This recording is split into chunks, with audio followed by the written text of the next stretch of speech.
الحمد لله رب العالمين وبه نستعين على أمور الدنيا والدين صلى الله على سيدنا محمد وعلى آله وصحبه أجمعين ولا ليال وحين كوكو جرني كتاب كيني الرحيق المختوم وحيننا كسو شاكيني سيدي قريش أي أشاكتي سيادة أي أغسميسي حرمك شرعية مركا أي كدل ميسا انتكالي markii ay reer Maka ay ku sugnaayeen xaalad ihraam oo ay xarmanayeen xaj kama geli jirin guryahooda albaabada laakiinse waxay ka geli jireen duleelo ay ka qodi jireen darbiyada gadaale waxay u arki jireen dhaqanka camalo suuban ahaan iyo alla ka cabsi arintaas waxa lagu reebay quraanka kariimka ah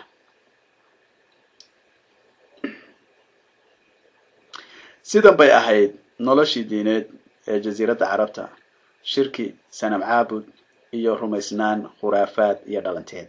diimaha yuhuuda nasaarada majuusiga iyo saabiyada si kasta way ku heli kareen si fudud wadaadadooda xagga jasiiradda gudaheeda yuhuudu laba kol bay carabtu soo gashay marka koobaad waxay ka soo gashay duulaan uu Bukhti Nasr ku qaaday dhulka Falastiin sanadkii 587 ciise ka hor isagoo degaankii iyo mucaabidii yuhuuda burburiyay dadkii xagga Xijaas u soo qaxay ee yuhuud ahaana waxay degeen dhinaca waqooyi ee Xijaas mar labaad waxa yuhuuda dhulkoodii qabsaday oo haligay Roomaankii oo uu hogaaminayo nin la oran jiray Butis sanadkii 770 ciise kadib duulaankaas labaadna wuxuu yuhuuda ku khasbay inay dhulkoodii ka firxadaan oo meel walba u qaxaan qaarkii Xijaas u soo qaxayna waxay degeen oo degmooyin iyo qalcado ka dhisteen Madiina Khaybar iyo Tayma qaxootigaasina qaar carabta ka mid ah bay diintii yuhuuda ku faafiyeen dhacdooyinkii siyaasadeed ee islaamka ka horeeyayna raad bay ku lahaayeen markii islaamku soo baxay qabaa'ilka yuhuuda u caansanaa waxay ahaayeen Khabiir Mustaliq Nadiir Qurayda iyo Qaynuqaac guud ahaan qabaa'ilka yuhuuduna sida warinadu qaarkood leeyihiin 20 waa ka badnaayeen Yamanna yuhuudu waxay soo gashay mar hore waxaana soo geliyay nin la oran jiray As'ad Abi Karab oo isagu inta Madiina ku duulay halkaas yuhuuda ku soo rumeeyay dabadeedna wuxuu hore u soo kaxaystay laba wadaad oo yuhuuda oo Bani Qurayda ah dabadeedna diintii yuhuuda aad bay ugu faaftay dhulka Yaman markii uu As'ad dhintay waxa talada uga haray wiilkiisii Yusuf Dunawas wuxuu weeraray reer Najraan oo nasaara ah oo amray inay diinta yuhuuda soo galaan markii ay diideen inta boorama jeexay oo dab ku shiday iyo rag iyo dumar iyo caruurba ku guray waxa lagu qiyaasay dadkaas lagu dilay arintaas waxashnimada ah iyo hororka 20 ilaa 40 kun oo Kirishtaan ah dacdadaas oo qayb ahaan alle suuratul buruuj uu ku xusay nasaarada Kirishtaha waxa carabta soo geliyay Roomaanka iyo Xabashida oo mar qabsaday qaar dhulalka carabta kamid ah Xabashidu waxay Yaman qabsatay sanadkii 340 miilaadiga aargudasho ahaan Anshaxumidii Dunawas waxay bilaabeen inay aad ugu faafiyaan diintooda halka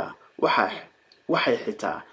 ka dhiseen kaniisad oo ay u bixiyeen Kacbadii Yaman iyagoo uga dan lahaa inay safarada xujayda carabta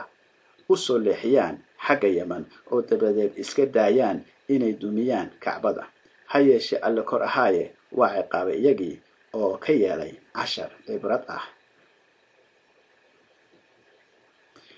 daaci Kirishta ah oo loo yiqiin Fimion oo lagu yiqiin saaxidnimo iyo falid mucjisooyin baa sidoo kale soo degay Najraan wuxuuna dadka ugu yeeray diinta Kirishtaha nasaarada iyaguna markii ay runtiisa iyo daacadnimadiisa arkeen bay dartiis diinta u rumeeyeen qabaa'ilkii la yiqiin ee qaatay Kirishtaanimada waxay ahaayeen Qasaan Taqliba Da'i iyo qaar kamid ah boqoradii Ximyartii iyo sidoo kale qabaa'il kale oo ku noolaa xuduudaha imbraadoriyadda Roomaanka diinta majuusiga ee dabcaabudka waxa iyada haystay carabtii la dariska ahayd Faris Persia Iraq Bahrain Al-Ahsa iyo waxa la dariska ah ee ku dheersan xeebta gacanka carabta iyo qaar Yaman ah waxaa la sheegay inay qaateen diinta majuusiga markii ay farisiyiintu qabsadeen Yaman. Saabiyadu sida lagu ogaaday qodaal cilmi baaris ah oo lagu sameeyay Ciraaq waxay ka dhex jirtay jilibyo kaldaaniyiin ah,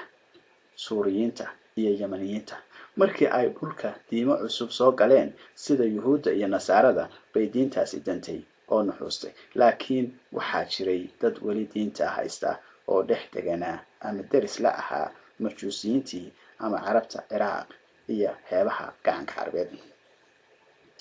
Diimahaas ayay Carabtu haysatay markii Islaamku yimid, waxna markaas qarka u saarnaayeen suulidda iyo baaba, iyagoo dhammaantoodba diimuhu isu rogay caadooyin aan wax raad ah iyo saameyn ku lahayn nolosha mujtamaca. Mushrikiinta oo sheeganayay inay diintii Nabi Ibraahim calayhi salaam haystaan way ka fogaayeen waxay faraysay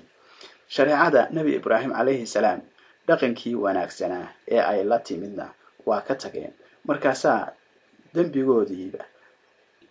Markaasaa dembigoodii batay, waxaana markii dambe ku faafay caadooyinka sanam caabudka iyo khuraafaad saameeyay noloshooda oo dhan, bulsho iyo siyaasad iyo diinba. Walaalayaal, halkaas ayuu inoo joogayaa maanta darsigeennii 8aad. Inta aynu midkan la mid ah ku kulmi doonana waxaan idinkaga tegayaa ammaano Allah iyo ismaqal dambe oo xiiso leh.